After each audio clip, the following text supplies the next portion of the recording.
Kids in the 1960s enjoyed a veritable buffet of cartoons on television, and one was never hard up for goofy shenanigans courtesy of the anthropomorphized animal of one's choosing.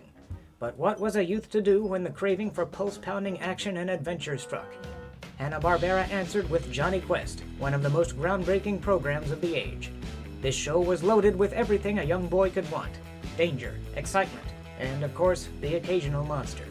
Amid the din of guitar-wielding horses and picnic basket pilfering bears, the weekly exploits of young Jonny Quest, told in a dynamic visual style with the tensions of the Cold War simmering just below the surface, served a breath of fresh air which continues to invigorate even now.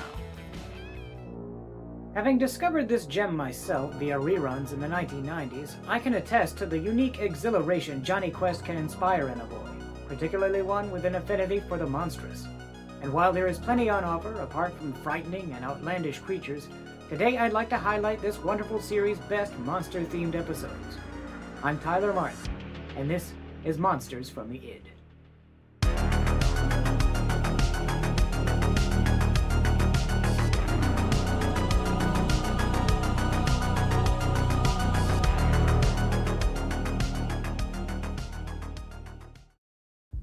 Running for a single 26-episode season from 1964 to 65, Jonny Quest related the adventures of a bright, confident young boy with a penchant for adventure. He is the son of brilliant scientist Dr. Benton Quest, whose work for the United States government takes them to various far-flung locales. They are joined by Johnny's ever-dependable bodyguard and tutor, Race Bannon, an archetypal man of action. Johnny's adopted brother Haji, an orphan from Calcutta who possesses wide-ranging knowledge and a knack for mystical stunts, and the Quest's young bulldog Bandit, whose antics provide the requisite comic relief, but whose intelligence and canine instincts are a boon to the party and end up saving the day more than once. With our cast thus established, we'll start the list with a favorite episode of mine. In The Curse of Anubis, set in the deserts of Egypt, an ancient temple is raided by men under the command of Dr. Ahmed Karim, who did not count on these privations, stirring the mummy of Anubis from his slumber. Though his men are terrified of the curse they have brought upon themselves, Karim dismisses their fears as childish superstition and calls on his old acquaintance, Dr. Quest, to come take a look at the new finds. In due course, Karim lures Dr. Quest and Race to the catacombs where the stolen relics have been stashed. It is here that Karim explains his plot to frame them, the non-believing outsiders, for stealing the priceless treasures of Egyptian culture in an effort to trigger an incident which will unite all the Arab nations against the outside world. While it looks like the end for Race and Dr. Quest, Johnny and Haji, with Bandit in tow, have managed to evade capture, overcoming Karim's cronies and arriving just in time to save the men and witness the villain's end at the hands of the mummy. In the ensuing chaos, a section of the catacombs collapses, forever entombing the mummy and his victim. As stated, this episode is far and away one of my favorites. Seeing Johnny and Haji bail out the adults, genius scientist Quest and invincible action hero Race, is always a treat, and this episode is one of the strongest examples of this trope. Dr. Karim's plot seems frighteningly believable for a kid's cartoon, and this sense of awareness and lack of condescension on the part of the writers is a key component in the show's popularity and significance. Then, of course, there's the mummy. The story remains so exciting throughout that it hardly needs a monster to spice things up, but it truly reaches its zenith when the shambling specter arrives to wreak final justice on the ultimate non-believer. It's one of the most satisfying moments in a series filled with knockout punches. Next, let us turn our attention to the Dragons of Ashida. Dr. Quest and company are on their way to visit his former colleague, Dr. Ashida, a brilliant zoologist with his own private island, when they pick up a stranded local who tells them of terrible dragons and warns them not to invite the wrath of Dr. Ashida. Skeptical of the man's story, the team go ashore to visit Ashida, and soon learn that the respected scientist's ego and sanity have spiraled out of control. Through genetic manipulation, the doctor has managed to breed fearsome lizards the size of crocodiles, which he uses to terrorize the natives, who, so he says, now revere him as a god. The dragons can be controlled only by Ashida's massive servant Sumi, who is frequently chastised and beaten by the mad doctor. Having seen enough, the group attempt to sneak out under cover of night, only to be brought back in by Ashida and his dragons. The scientist agrees to let them go if Race can best Sumi in a martial arts bout, which he manages to accomplish due to his superior agility. But Ashida is reluctant to fulfill his promise, and the Quest team must fight their way out. Things come to a head when Sumi, fed up with Ashida's abuses, throws his master to the dragons as the Quests make their escape. One aspect of this series which has aged poorly is the preponderance of ethnic stereotypes. The Quest's adventures bring them into contact with cultures around the globe, and nearly all of the villains are foreign nationals. With this being the case, the creators did not shy away from employing nasty caricatures whenever they could, and nowhere is that more apparent than in this episode, where the Japanese heavies are arguably as monstrous as the dragons themselves. And it's truly a pity, as this is a really great story that addresses timeless themes central to so many monster narratives, namely the dangers of hubris and the misuse of science and nature in service to the human ego. We're presented with a stark portrait of madness, which, again, is shockingly realistic given the context. Of course, it's great to see this maniac get his just desserts, and rather refreshing to see the dragons left to thrive on their island with the real monster out of the way. Now on to the alliterative Turu the Terrible. In the Amazon rainforest, a crazed villain named Dean has discovered a load of shiny metal which he takes to be silver, and has enslaved a group of locals to mine it for him, lest they fall victim to Turu, a pteranodon which he has trained to obey his every command. Dr. Quest, meanwhile, is in the area looking for trinoxide, a rare ore which is vital to the U.S. space program. After getting wind of the situation, the Quest team head for the so-called Land of Turu, and are nearly done in by the mighty pterosaur. Dr. Quest and Race manage to make their way to the mine, where it is confirmed that the supposed silver is actually trinoxide.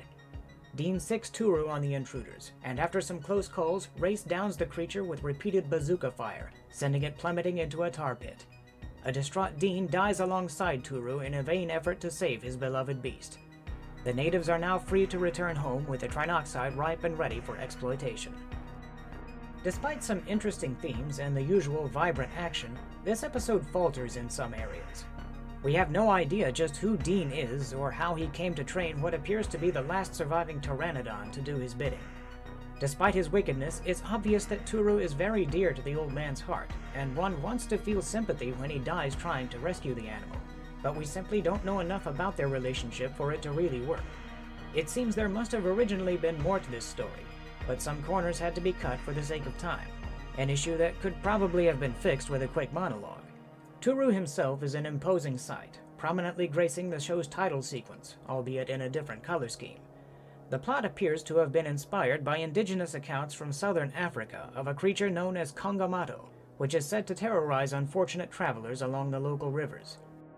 Characterized as being like a giant bird, but with skin instead of feathers, exactly how one native describes Turu in the episode, some outside observers have theorized that it could actually be a living pterosaur. This connection to the world of cryptozoology lends a layer of mystique to this uneven but somewhat intriguing installment. Continuing with the cryptid kick, we come to one of the high points of the series with Monster in the Monastery. While in Nepal, Dr. Quest decides to call on his old friend, Raj Guru, a religious and political authority in an isolated village. Upon arriving, the team find the local inhabitants being terrorized by a group of yetis, apparently driven from their mountain habitat by a fierce storm. The beasts have taken up residence in the old palace and are blocking access to the bridge which serves as the community's only connection to the outside world. Seeing one of the brutes through the window of the Quest's quarters, Bandit decides to go after it, and Johnny and Haji take off in pursuit of the intrepid pup, whom they follow to the palace. There they discover that the supposed monsters are actually terrorists in disguise, who plan to overthrow the Raja's rule by exploiting local fears of the folkloric creature. Naturally, the boys do a dandy job fighting their way out, meeting up with Race and Dr. Quest after a harrowing struggle. The group return to the palace to find the whole band of costumed evildoers inexplicably slain. A set of mysterious tracks leads to a ridge up above, where a living, breathing Yeti cries out before shuffling away, having wrought terrible justice on the abominable men. This episode stands out for a number of reasons.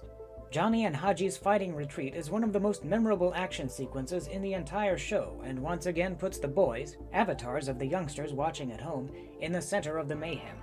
This time the adults are mostly limited to providing the all-important exposition.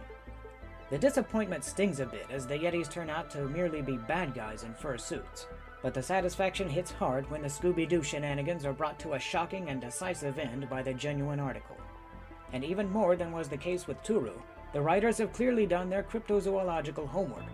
References abound to real-world claims and findings regarding the Yeti and its ilk, from rock throwing, a behavior associated with ape-like cryptids around the world, to the use of antelope hide in the creation of the Yeti costumes, a clear nod to a purported Yeti scalp made from the skin of the seral. This entry satisfies on multiple levels, marking a crossroads between the fictitious, the real, and the possibly real.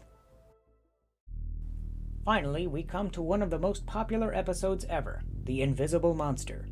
In his efforts to harness molecular energy, Dr. Isaiah Norman has accidentally created a conscious entity which possesses unfathomable strength and cannot be controlled. Before his tragic demise, the scientist manages a desperate call for help to his friend Dr. Quest, who rushes to the scene with the rest of the party. It isn't long before they realize the danger they're up against, a monster which lives to consume energy, and which grows larger and more powerful the more it ingests. And to make matters worse, it's invisible. To deal with this last complication, quick-witted Johnny suggests painting the creature, which the team accomplishes by dropping loads of paint onto it from the air. After studying Norman's notes, Dr. Quest devises a plan to lure the monster into a cave where he has salvaged some of his late colleagues' equipment. Once the creature is in place, a switch is flipped, an energy-draining field is generated, and the process by which the beast was created is reversed, reducing the horrible monstrosity to nothingness. This entry has been very highly rated by fans, and rightfully so. It's a terrific blend of genres delivered with a vivacity unique to Jonny Quest. The setup, with Dr. Norman's experiment going horribly awry and culminating in his chilling demise, sets the perfect stage for a quintessential Quest adventure, balancing action, sci-fi, and horror to great effect. But there's another reason I've saved this one for last. The Invisible Monster contains very clear parallels to the science fiction classic Forbidden Planet and our old friend, the Monster from the Id. For viewers who may be unfamiliar, in that film, the reckless application of science, too advanced for even its discoverers to comprehend, results in an unseen and seemingly unstoppable beast, with its creator paying the ultimate price. A premise that lays bare the very heart of what a monster is, a dire warning against the dangers of human folly. The resulting layer of existential dread is a far cry indeed from the likes of Clutch Cargo or Huckleberry Hound.